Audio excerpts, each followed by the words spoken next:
There are 3 things that can completely transform the way you experience life. Not 3 habits, not 3 disciplines, not 3 techniques, 3 inner qualities. And together they hold the answer to most of the suffering human beings create for themselves. The first is serenity, the ability to calmly accept the unavoidable aspects of life, the things that cannot be changed, no matter how much you want them to be different, no matter how much pain they carry, no matter how unfair they feel, because some things are simply beyond your control. The weather does not ask your permission. Time does not slow down because you are not ready. People make their own choices regardless of what you need from them. Certain losses are final. Certain doors are closed permanently. And the person who has not developed serenity is constantly shaken by these realities. Every external event becomes a threat. Every unexpected change becomes a crisis.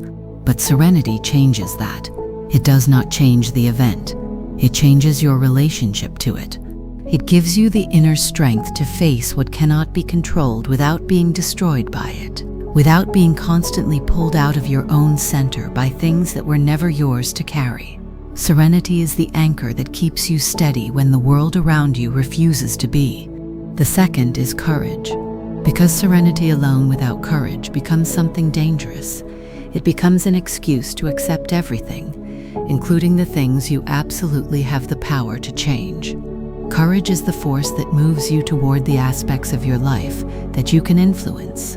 It pushes you out of your comfort zone. It asks you to take initiative when staying still would be easier. It requires you to face challenges that are real and uncomfortable and uncertain, and move toward them anyway. Because positive change does not happen by itself. It requires someone to decide to create it. And the third, perhaps the most important of all, is wisdom. Because without wisdom, serenity and courage can both be misapplied.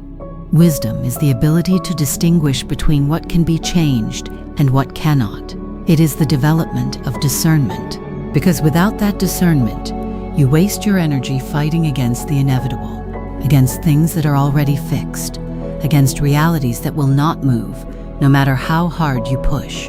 And that wasted energy is energy that could have been used to create real change in the places where change is actually possible.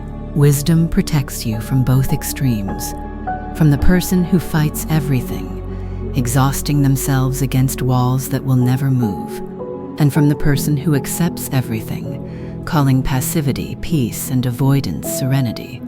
Wisdom sees the difference, serenity for what cannot be changed, courage for what can, and wisdom, always wisdom, to know the difference.